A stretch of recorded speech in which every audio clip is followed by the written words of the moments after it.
నమస్తే, welcome to BNS media. నేను మీ వెన్నెల. ఇక డీటెయిల్స్ చూస్తే సుప్రీంకోర్టు రిలీజియస్ కన్వర్సేషన్ పైన ఒక సెన్సేషనల్ జడ్జ్మెంట్ ఇచ్చింది. ఎవరైనా ఎస్సీ కమ్యూనిటీకి చెందిన వ్యక్తి వేరే రిలీజియన్లోకి చేంజ్ అయితే వారికి ఉండే ఎస్సీ స్టేటస్ ఆటోమేటికలీ క్యాన్సిల్ అవుతుందని కోర్టు క్లియర్గా చెప్పింది. ముఖ్యంగా హిందూయిజం, బుద్ధిజం, సిక్కిజం కాకుండా క్రిస్టియానిటీ ఆర్ ఇస్లాంలోకి వెళ్తే కాన్స్టిట్యూషనలీ వచ్చే ఎస్సీ హోదా ఇక ఉండదని క్లారిఫై చేసింది. గతంలో ఏపీ హైకోర్టు ఇచ్చిన జడ్జ్మెంట్ను సుప్రీంకోర్టు ఇప్పుడు అప్హోల్డ్ చేసింది. ఈ కేసు గుంటూరు డిస్టిక్ పిట్టలవానిపాలెంలో ఒక పాస్టర్పై జరిగిన అటాక్తో స్టార్ట్ అయింది. ఆ పాస్టర్ డికేడ్గా క్రిస్టియానిటీ ఫాలో అవుతున్నట్లు కోర్టు ఐడెంటిఫై చేసింది. క్రిస్టియానిటీలో క్యాస్ట్ సిస్టమ్ ఉండదు కాబట్టి కన్వర్సేషన్ తర్వాత సదరు వ్యక్తికి అట్రాసిటీ యాక్ట్ కింద కంప్లైంట్ చేసే రైట్ ఉండదని ఏపీ హైకోర్టు వర్డిక్ట్ ఇచ్చింది. దీనిపై ఆ పాస్టర్ సుప్రీంకోర్టుకు వెళ్ళగా అక్కడ కూడా ఆయనకు సెట్ బ్యాక్ ఎదురైంది. కోర్టు ఈ కేసులో ఆర్టికల్ 341ని మెన్షన్ చేసింది. తహసీల్దార్ ఇచ్చిన ఎస్సీ సర్టిఫికేట్ ఉన్నప్పటికీ రిలీజియన్ చేంజ్ అయిన తర్వాత ఆ లీగల్ ప్రొటెక్షన్ పొందడానికి ఆ వ్యక్తికి ఎలిజిబిలిటీ ఉండదు. ఇక కాన్స్టిట్యూషన్ ప్రకారం ఎస్సీ స్టేటస్ కేవలం హిందూ, సిక్ అండ్ బుద్ధిస్టుల రిలీజియన్ ఫాలో చేసే వారికి మాత్రమే ఉంది. అందుకే రిలీజియస్ కాన్వర్సేషన్ జరిగిన వెంటనే న్యాచురల్గానే ఎస్సీ హోదా టర్మినేట్ అవుతుందని, అట్రాసిటీ చట్టం వర్తించదని హైకోర్టు వ్యాఖ్యానించింది. తెలంగాణలో ఉన్న గ్యాస్ షార్టేజ్ పై బీఆర్ఎస్ సభ్యులు ప్రొటెస్ట్ చేశారు.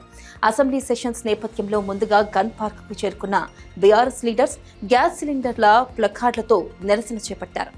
పెరిగిన ప్రైసెస్ పై సీరియస్ కన్సర్న్ వ్యక్తం చేశారు. కేటీఆర్ లీడర్షిప్ లో ఎమ్మెల్యేలు, ఎమ్మెల్సీలు గవర్నమెంట్స్ యాటిట్యూడ్ కి వ్యతిరేకంగా నినాదాలు చేశారు. గ్యాస్ షార్టేజ్ లేదని చెబుతూనే హాస్టల్స్ మరియు స్మాల్ ట్రేడర్స్ కి కమర్షియల్ సిలిండర్ సప్లై నిలిపివేయడంపై ఆగ్రహం వ్యక్తం చేశారు. దీనివల్ల లక్షలాది మంది లైవ్లీహుడ్ దెబ్బతిందని, ఇప్పటికైనా సెంట్రల్, స్టేట్ గవర్నమెంట్ స్పందించి ఈ సప్లై క్రైసిస్ పై ఫ్యాక్ట్ బయటపెట్టాలని డిమాండ్ చేశారు. సెంట్రల్ అండ్ స్టేట్ గవర్నమెంట్స్ నిర్లక్ష్యంపై బీఆర్ఎస్ వర్కింగ్ ప్రెసిడెంట్ కేటీఆర్ తీవ్ర స్థాయిలో ఫైర్ అయ్యారు. ఇంటర్నేషనల్ గా వార్ స్టార్ట్ అయినప్పటి నుంచి ప్రజలు సిలిండర్ల కోసం స్ట్రగుల్ అవుతున్నారని మండిపడ్డారు. సెంట్రల్ గవర్నమెంట్ నో షార్టేజ్ అని చెబుతున్నా గ్రౌండ్ లెవెల్లో మాత్రం కామన్ మ్యాన్ కి సిలిండర్లు దొరకడం లేదన్నారు.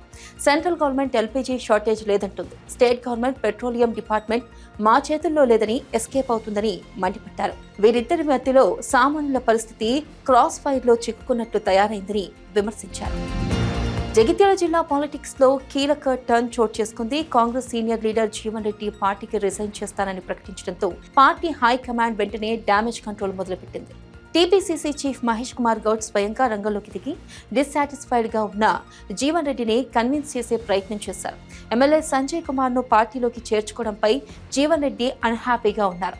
ఇక ఈ నెల 25న రాజీనామా చేస్తానన్న హెచ్చరికతో మినిస్టర్ శ్రీధర్ బాబు, అట్లూరి లక్ష్మణ్ ఆయనతో జరిపిన డిస్కషన్స్ ఫలించకపోవడంతో టీపీసీసీ చీఫ్ చివరి ప్రయత్నం చేశారు.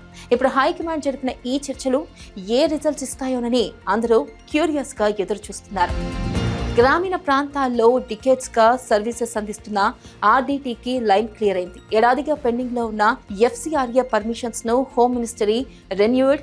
రిలీజియస్ కాన్వర్సేషన్స్ ఆరోపణల వల్ల ఫారెన్ ఫండ్స్ పై కేంద్రం గతంలో రిస్ట్రిక్షన్స్ విధించింది. అయితే ఆర్డీటీ కేవలం సోషల్ సర్వీస్ కే పరిమితమైందని పబ్లిక్ రిప్రజెంటేటివ్స్ స్పష్టం చేశారు. సీఎం చంద్రబాబు స్వయంగా ఈ ఇష్యూస్ ని మానిటర్ చేస్తూ కేంద్రంతో కాన్స్టాంట్ టచ్ లో ఉన్నారు. ఇన్వెస్టిగేషన్స్ లో ఆరోపణలు బేస్లెస్ అని తేలడంతో మళ్లీ అనుమతులు గ్రాంట్ చేశారు. టెర్రరిస్ట్ యాక్టివిటీస్ తో రిలేషన్స్ ఉన్నాయన్న అనుమానంతో 3 యువకులను ఏపీ కౌంటర్ ఇంటెలిజెన్స్ పోలీసులు కస్టడీలోకి తీసుకున్నారు. వీరిని సీక్రెట్ లొకేషన్స్ లో ఇంటరాగేట్ చేస్తున్నారు. దేశవ్యాప్తంగా టెర్రర్ థ్రెట్స్ పై సెంట్రల్ ఇంటెలిజెన్స్ ఏజెన్సీస్ హెచ్చరించడంతో రాష్ట్ర సిఐ సెల్ నిరంతరం నిఘా ఉంచింది.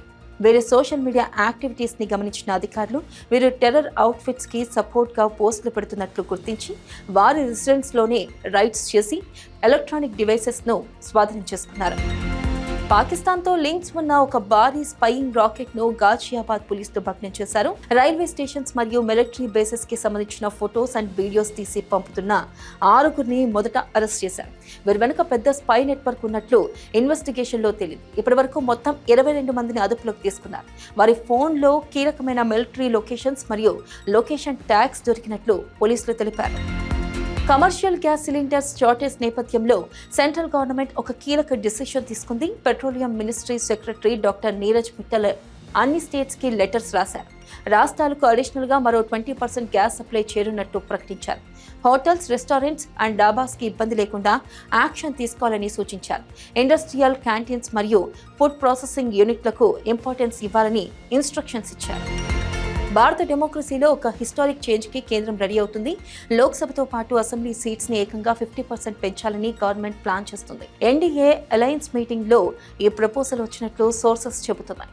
ఉమెన్స్ రిజర్వేషన్ అమలును స్పీడప్ చేయడంలో భాగంగా ఈ డీలిమిటేషన్ ప్రాసెస్ని పూర్తి చేయాలనుకుంటున్నారు.